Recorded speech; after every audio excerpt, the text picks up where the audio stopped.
दोस्तों मैं आप लोगों से बात करने नहीं आपकी जिंदगी बदलने के लिए आया हूं। मेरा नाम दीपक इंदौरा है और मैं एक न्यूमरोलॉजिस्ट हूं। अंकों का ये ज्ञान बड़ा जबरदस्त होता है, केवल विश्वास करने की देर है। आपने एक सीरियल बड़ा इत्मीनान से देखा होगा, शार्क टैंक उसका नाम है।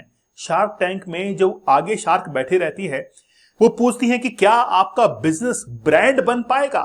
और जैसे ये सवाल पूछा जाता है तो जो एंटरप्रेन्योर होता है उसकी जबान लड़खड़ा जाती है कि क्या वाकई में ब्रांड बना पाऊंगा, क्योंकि आप अपने बिजनेस से इमोशनली काफी अटैच होते हैं। तो आज हम लोग इस सेशन के अंदर ये जानेंगे कि आप अपने बिजनेस को कैसे ब्रांड की तरफ ले जा सकते हैं। और अगर नए बिजनेस की शुरुआत कर रहे हैं तो बिजनेस की शुरुआत के अंदर बिजनेस का नेम, बिजनेस का लोगो आप कैसे डिसाइड कर सकते हैं।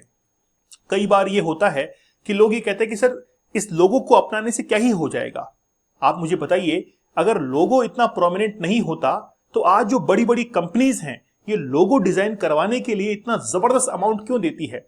आपको पता होगा कि जब भारत सरकार ने रुपए जो होता है इसकी सिंबल को डिजाइन करने के लिए पूरे भारत वर्ष से इनवाइट किया था लोगों को कि आइए और रुपए जो है इसके सिंबल को आप बनाकर दिखाइए। ऐसा क्यों हुआ? ताकि एक पहचान जो है उसको मिल सके, एक रिकॉग्निशन, एक ब्रांड वैल्यू जो है वो बन सके। क्योंकि मैं आपको एक बात कहना चाहूंगा कि बिजनेस जो है वो चलता तो मेहनत से है, उसका कोई तोड़ नहीं है, उसका कोई सानी नहीं है। आपको मेहनत तो करनी ही पड़ेगी, उस बिजनेस के लिए जान जो है वो डालनी ही पड़ेगी।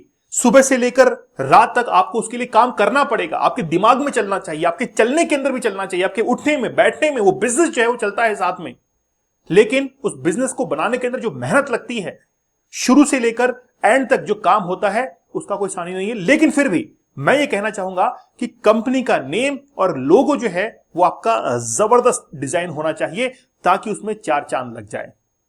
चलिए बात करेंगे। दोस्तों चैनल पर नए हैं सब्सक्राइब जरूर कर दीजिएगा, लाइक एंड शेयर करना आप लोग की रेस्पॉन्सिबिलिटी है। अगर आप हमसे रिपोर्ट बनवाना चाहते हैं इस नंबर पर कांटेक्ट करें, व्हाट्सएप मैसेज कर सकते हैं या फिर नीचे एक गूगल फॉर्म दिया गया है डिस्क्रिप्शन में, उस पर क्लिक कीजिए, अपना इंटरेस्ट शो कीजिए, हम खुद आपसे कांटेक्ट करेंगे।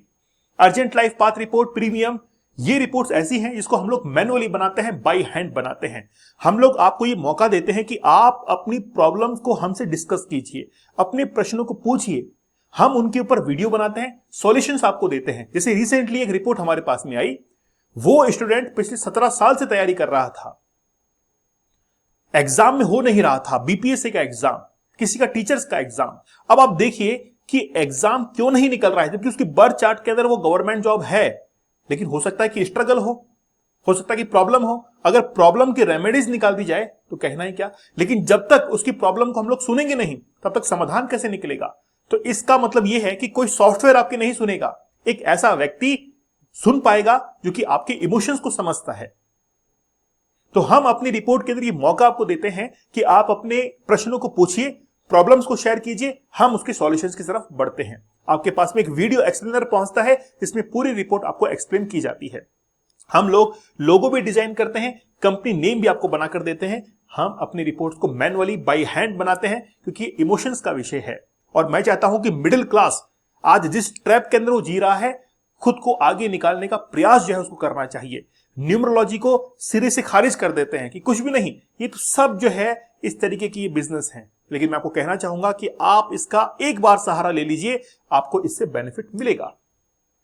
चलिए बात करते हैं सबसे पहले हम लोग स्टार्टअप्स पे। स्टार्टअप्स क्या हैं? मतलब आपके दिमाग के अंदर एक आइडिया होगा, उस आइडिया को आप इंप्लीमेंट करेंगे और इंप्लीमेंट करने के बाद आप अपनी ब्रांड वैल्यू जो है वो बनाते हैं। वहां से आपको अर्निंग्स होती है और एक बहुत बड़ा इकोसिस्टम आप क्रिएट करते हैं अपने लिए और अपने एम्प्लॉइज के लिए। स्टार्टअप एक नई सोच होता है। लेकिन स्टार्टअप जो है अगर उसका एक नाम, एक बिजनेस का नेम अगर जबरदस्त होगा तो वो स्टार्टअप आपके बर्थ चार्ट के अकॉर्डिंग जो है ग्रो करता हुआ दिखाई देगा। तो आज स्टार्टअप जब भी कोई शुरू होता है तो वो केवल स्टार्टअप नहीं होता है, उसमें आपके इमोशंस होते हैं, उसमें आपका पैसा होता है, आपकी मेहनत होती है और लोगों का एक कॉर्पोरेशन होता है उसके अंदर। तो बिजनेस या फिर स्टार्टअप जब आप शुरू करते हैं तो वो आपकी प्लानिंग्स होती हैं कि आगे जाकर फ्यूचर में आप कितना बड़ा बिजनेस बना पाएंगे। तो जब भी बिजनेस को हमको बड़ा बनाना होता है, ब्रांड बनाना होता है, तो सबसे पहले बिजनेस का नेम डिसाइड होता है। अब आप देखेंगे कि बिजनेस के अंदर, नेम के अंदर कई बार लिखा रहता है प्राइवेट लिमिटेड, तो कभी भी प्राइवेट लिमिटेड जो नेम होते हैं उनको हम लोग इंक्लूड नहीं करते हैं। केवल और केवल जो आप नाम रखने के लिए जा रहे हैं बिजनेस में नेम में, उसको इंक्लूड करते हैं। जैसे मान लीजिए कि मैं एक बिजनेस का नाम आपको बताता हूं, आराध्या प्राइवेट लिमिटेड। अब इसमें क्या प्राइवेट लिमिटेड को भी काउंट करेंगे? नहीं, प्राइवेट लिमिटेड काउंट नहीं होगा, क्योंकि वो तो एक ऐसा नेम हो गया जिसके साथ में हम छेड़खानी कर ही नहीं सकते हैं। केवल और केवल स्टार्टिंग का जो नेम है उसको डिसाइड करना मैक्सिमम जो है वो आपको रिजल्ट देगा। तो बिजनेस का नेम आप जब भी डिसाइड करें तो ये याद रखें कि एक तो वो आपके बर्थ चार्ट के अकॉर्डिंग अलाइन होना चाहिए, उसमें कौन से लेटर्स को, कौन से जो लेटर्स हैं उनको लेना है, कौन से छोड़ना है। जैसे प्राइवेट लिमिटेड है ना, बहुत सारे ऐसे नेम होते हैं, उनको छोड़ना होता है, बाकी जो है उनको देखना होता है और आपके बर्थ चार्ट के अकॉर्डिंग अलाइन करना होता है, तब जाकर एक बिजनेस का नेम बनता है। आप मुझे बताइए कि अब जो मान लीजिए कि बहुत सक्सेसफुल लोग हैं जिन्होंने बहुत पैसा अर्न किया है, जब वो कोई नई कंपनी खोलते हैं वो तो डिसाइड करवाते हैं अपनी कंपनी का नेम कि भाई हमको कंपनी का नेम बना कर दीजिए। लेकिन प्रॉब्लम किसके साथ में होती है? प्रॉब्लम होती है उन लोगों के साथ में जो कि एक मिडिल क्लास वैल्यू से आते हैं। उनको लगता है कि नहीं हम कुछ भी नाम जो है रख लेंगे, उससे हम लोग जो है ब्रांड बन जाएंगे, ये फूड इंडस्ट्री खोल लेते हैं, ये जो है आगे चल पड़ेगी। लेकिन आप सोच के देखिए कि जो ऊपर वाला जो व्यक्ति बैठा हुआ है हायर क्लास में, वो ऐसा काम क्यों कर रहा है। एक एग्जांपल मैं आपको बताता हूं। आपको पता है कि भारत के अंदर दो जो एजुकेशन बोर्ड हैं वो बहुत प्रोमिनेंट है। एक तो है सीबीएसई बोर्ड और एक है आईसीएसई बोर्ड। ये दो बोर्ड है। एक जो सीबीएसई बोर्ड है इसमें 6 डे वीक होता है और आईसीएसई बोर्ड के अंदर 5 डे वीक होता है। तो हमारे एक रिलेटिव है जिन्होंने अपने बच्चे को आईसीएसई बोर्ड के अंदर डाल दिया। अब वो कहते हैं कि ये तो 5 दिन ही पढ़ाते हैं, बाकी छठे और सातवें दिन कुछ भी नहीं पढ़ाते। और सीबीएसई बोर्ड में देखो 6 दिन तक पढ़ाते हैं, केवल संडे की छुट्टी आती है, इसलिए सीबीएसई वाला इंटेलिजेंट होगा। नहीं, ऐसा नहीं है। हर किसी का एजुकेशन स्ट्रक्चर अलग अलग होता है। हो सकता है कि वो 5 दिन पढ़ाकर अपनी प्रोडक्टिविटी को हासिल कर ले, ये 6 दिन में भी ना हासिल कर पाए, या हो सकता है कि 6 दिन में अच्छा हासिल कर ले। ये डिपेंड करता है उस स्टूडेंट के ऊपर भी और उसका एक स्ट्रक्चर क्या है। वैसे ही मैं आपसे कहना चाहता हूं कि अगर मान लीजिए कोई भी व्यक्ति जो कि ऊपर ओहदे पर बैठा हुआ है वो अगर नेम को डिसाइड करवाता है तो इसका मतलब है कुछ ना कुछ सोच समझ कर वो करवा रहा है। तो ये तो रही किसके, बिजनेस नेम की बात, कंपनी नेम की बात, कि कंपनी का नाम आपको एक बहुत प्रोमिनेंट आपके बर्थ चार्ट के अकॉर्डिंग वो अलाइन होना चाहिए। जैसे अभी एक बिजनेस का नेम हमारे पास में आया जो कि घड़ी का, वॉच का बिजनेस करना चाह रहे थे। उन्होंने कहा कि सर बताइए मैं क्या नाम रखूं ऐसा क्योंकि मेरे बर्थ चार्ट को सपोर्ट करे और एक ब्रांड वैल्यू जो है वो बन जाए। मैंने उनको एक नाम बताया, मैंने उनको एक नेम बताया जिसमें अब वॉच का था। तो देखिए नेम वो कैसे बना, वो बना रिस्टोक्राफ्ट। आप इसको कैलकुलेट करके देख लीजिएगा। रिस्टोक्राफ्ट मतलब ये नेम देखिए जबान पे आ रहा है ना, रिस्टोक्राफ्ट।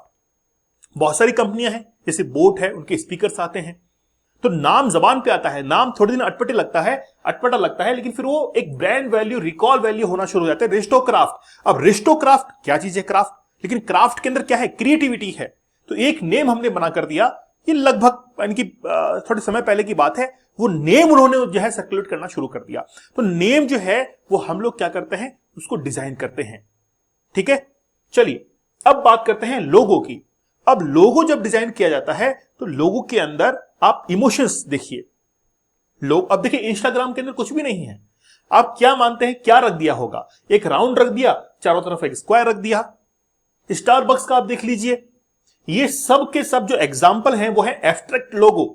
लोगो के अलग अलग टाइप्स होते हैं, जैसे एम्ब्लेम होता है, मोनोग्राम होता है, पिक्टोरियल होता है, एब्स्ट्रैक्ट होता है, मैस्कोट होता है, वर्ड मार्क होता है, कॉम्बिनेशन भी होता है।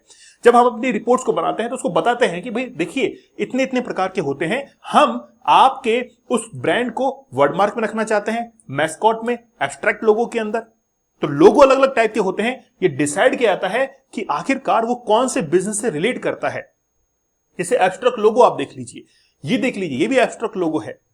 तो एक्चुअली में क्या है कि एब्स्ट्रैक्ट लोगो के अंदर छिपे हुए कुछ अक्षर होते हैं जो कि बाद में जाकर, यानी कि ये मान के चलिए कि किसी के दिमाग में छप जाते हैं वो। जैसे यहां पर देखिए एक ओ का साइन बना हुआ है, एक ओ का साइन जो है बना हुआ है। जैसे आप एसबीआई बैंक का देख लीजिए, आप एसबीआई बैंक का देखेंगे तो एसबीआई बैंक जो है उसका साइन कुछ इस तरीके से होता है, इस तरीके से होता है। अब ये जो है की होल है जहां पर चाबी निकालेंगे और पैसा मिलेगा। ऐसा ही तो लोगो जो डिजाइन हो रहा है वो भी बहुत प्रोमिनेंट होना चाहिए। तो कंपनी का नेम और कंपनी का लोगो किस कैटेगरी में रखना है, ठीक है, क्या मोनोग्राम में रखना है, पिक्टोरियल में रखना है, कौन से ग्रह से वो संचालित होता है, कौन सा तत्व उसके अंदर है। अभी ग्रह और तत्व कहां से आ गए? जैसे मान लीजिए कि हम लोग बात करें कि किसी कोरियर सर्विसेज की। अब कोरियर सर्विसेज जो है वो किससे रिलेट करता है? वो हवा से, वायु से रिलेट करता है, क्योंकि वो ट्रेवल करता है, एयर ट्रेवल करता है वो, तो उसमें तत्व जो है वो इंक्लूड हो गया। ऐसे ही जो है वो लोगों को डिजाइन करना होता है, उसमें बहुत साइंटिफिक रीजंस होते हैं उस लोगों को डिजाइन करने के, मेहनत खूब लगती है इसके अंदर, लेकिन रिजल्ट जो है वो निकल कर आते हैं। इसलिए कंपनी का नेम और लोगो जो है वो बहुत प्रोमिनेंट होना चाहिए, बहुत परफेक्ट होना चाहिए, ताकि आपकी एक ब्रांड वैल्यू जो है वो बन जाए, आपका कंपनी का नेम जो है वो बनता हुआ दिखाई दे। अब ये आपके ऊपर डिपेंड करता है कि आप अपने बिजनेस से कितना प्यार करते हैं, कितने इमोशंस के साथ में जुड़े हुए हैं। हो सकता है कि पूरी दिन रात मेहनत कर रहे हैं फिर भी उसकी एक ब्रांड वैल्यू जो है वो नहीं बन रही है। आप देखिए कि आप अपने बिजनेस के लिए कितना जो है वो डिवोटेड हैं।